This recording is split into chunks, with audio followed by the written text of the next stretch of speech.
যারা দুর্ভাগ্য নিয়ে জন্মেছে, যারা ইসলাম নিয়ে জন্মায়নি। জনাব ফিরাদ হাকিম আমাদের মহামান্য মেয়র একটি অত্যন্ত নোংরা চরিত্রের সাম্প্রদায়িক লোক। গার্ডেন নিচে বা ওরকম অঞ্চলে কোথাও গিয়ে একটা সেই এতে দেখে আহ্লাদে আটখানা হয় বলে, আরে এ তো মিনি পাকিস্তান, এ তো মিনি পাকিস্তান বলে লাফিয়েছিলেন।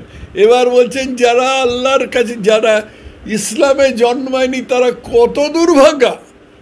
আজকে এই রকম লোকের হাতে কলকাতার পুরো প্রশাসন রয়েছে। পশ্চিমবঙ্গে কিছু ঠুঁটো জগন্নাথ তথাকথিত বুদ্ধিজীবী আছে, তাদের তুমি দেখোনি একটা লাইন করে মমতা ব্যানার্জি দাঁড় করিয়ে দিয়েছে, আর তারা দাঁড় কাকের মতো কে কে ছি ছি, কে কে ছি ছি এই করেছে। এই রকম মানুষ আমাদের পশ্চিমবঙ্গের বুদ্ধিজীবী বলে নিজেদের পরিচয় দেয়। বুদ্ধিজীবীটা এখন একটা গালাগালি হয়ে গেছে। বুদ্ধিজীবী মানে হচ্ছে সেই সব প্রাণী যারা মমতা ব্যানার্জিকে ইয়ে করে একটা কোনো রকমের ঠেকো দিয়ে খাড়া করে রেখেছে, মমতা ব্যানার্জির কুশাসনকে খাড়া করে রেখেছে, এই হচ্ছে বুদ্ধিজীবী। তার মধ্যে নূপুর শর্মা তো হিন্দু, নূপুর শর্মার যা বলবে তাতেই দোষ হবে। উনি মেয়র আর মৌলবী, তাতে কি এসে যায়? উনি তো মৌলবাদী মুসলমান, উনি মৌলবাদী মুসলমান, উনি একজন মাদ্রাসায় পড়া মুসলমান। উনি মাদ্রাসার যে শিক্ষাটা পেয়েছেন, ছোটবেলা থেকে যে শিক্ষা পেয়েছেন, গয়া জেলা থেকে আগত ওর পূর্বপুরুষদের কাছ থেকে যে শিক্ষা পেয়েছেন, সেটাই উনি উগরে দিচ্ছেন। ধর্মনিরপেক্ষ দেশ তো নামে, ধর্মনিরপেক্ষ মানে আমাদের বিকৃতির ফলে ধর্মনিরপেক্ষ কথাটার মানে দাঁড়িয়ে গেছে যে মুসলমানদের কোনো দোষ দেখে না, শুধু হিন্দুদের দোষ দেখে। সব দোষ হিন্দুদের। গরু হারালে সেটাও হিন্দুর দোষ। কোনো আকাশে অসময়ে বজ্রপাত হলে, বেশি বৃষ্টি হলে, কম বৃষ্টি হলে সব হিন্দুর দোষ, মুসলমানের কোনো দোষ নেই। এবং দুঃখের বিষয়টা শিখিয়ে গেছে আমাদের মোহনদাস গান্ধী। মোহনদাস গান্ধী হিন্দু গিল্ট বলে একটা জিনিস তৈরি করে দিয়ে গেছে, এবং তারই ফলে এই সমস্ত জিনিস হয়েছে। এরা এদের নিজেদের এই মুসলিম সাম্প্রদায়িকতাটা একটা আস্তরণ দিয়ে ঢেকে রাখেন। প্রকাশ্যে এসে যেখানে হিন্দুরা আছে সেখানে এসে অন্যরকম কথা বলেন, আর যেখানে পুরোপুরি মুসলিম জনতা আছে সেখানে একেবারে আহ্লাদে আটখানা হয়ে যাবে, তুফান মেল চালিয়ে দেন। রাজ্যপালকে তো প্রাণপণে হেনস্থা করবার চেষ্টা করছে বর্তমান সরকার। মুখ্যমন্ত্রী বলেছেন, ওরে বাবা আমার ওখানে যেতে ভয় লাগে। কেন ভয় লাগে? আপনাকে কে গায়ে হাত দেবে? মানে কথাটা ওর কখনো মনে হয়নি যে ওর গায়ে কে হাত দেবে, কে হাত দেবে।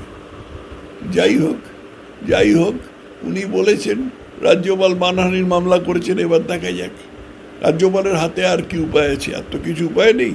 এটা অসভ্যের মতন কথা বলেছেন, তার তো মোকাবিলাকে করতে হবে। যার চুকিতকিতের বেশি জ্ঞান নেই বা বুদ্ধি নেই বা বিদ্যে নেই, সে চুকিতকিতি খেলবে। মহামৈত্র নিজের জরায়ু বাদ দিয়েছেন, জরায়ু বাদ দিয়ে সেটা আবার ফলাও করে বলেছেন। মানে দেশের 140 কোটি লোক ওর জরায়ু নিয়ে এত চিন্তিত ছিল যে উনি সকলকে আশ্বস্ত করেছেন যে আমাতেই শেষ, এরপরে আর কিছু হচ্ছে না, কারণ আমার জরায়ু বাদ গেছে। এই জন্য আমি ওরকে ধন্যবাদ দিচ্ছি, কারণ দেশের 140 কোটি লোক হাঁপ ছেড়ে বেঁচেছে যে মহামৈত্রর জরায়ু বাদ গেছে।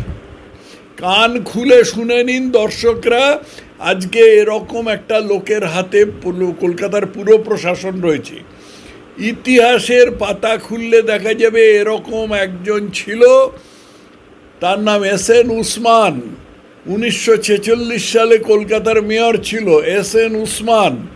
সে প্রকাশ্যে বলেছিল, কাফের তোদের ধ্বংসের আর দেরি নেই, সার্বিক হত্যাকাণ্ড ঘটবে। তারপরেই 1946 সালের 16ই আগস্টের যে কলকাতার দাঙ্গা হলো, তাই হলো। আজকে আমরা ফিরাদ হাকিমের মুখে সেটা যেটা শুনতে পেলাম, সেটা ওই উসমানের কথার প্রতিধ্বনি। ওইটাই ওর মনের কথা, উনি এইটাই চান, এইটাই মানুষকে বোঝাবার চেষ্টা করছেন যে ভাই তোমরা হিন্দু হয়ে জন্মেছো, তোমরা কাফের, তোমাদের দোজকে জায়গা হবে, সেখানে তোমাদের পা থেকে মাথা পর্যন্ত পুড়ে যাবে, পুড়ে যাওয়ার পরে আবার চামড়া, নতুন চামড়া গজাবে, সেই চামড়া থেকে আবার পুড়ে যাবে, আর তোমাদের তৃষ্ণা পাবে। এগুলো সব কোরআন হাদিসে লেখা আছে। আবার তোমাদের তৃষ্ণা পাবে, আর তোমাদের সাপ আর বিচ্ছু তোমাদের কুরে কুরে খাবে। এগুলো সব কোরআন হাদিসে আছে, আমি নিজে থেকে কিছু বলছি না। আর শুধু তাই নয়, তোমরা যখন তোমাদের যখন তৃষ্ণা পাবে তখন তোমাদের পুঁজ রক্ত খেতে দেয়া হবে। এটাই উনি এতটা বলেননি, বা এতটা হয়তো জানেনই না উনি, কিন্তু এইটাই ওর মনের মধ্যে আছে, ওর হাসি দেখেই বোঝা যাচ্ছে।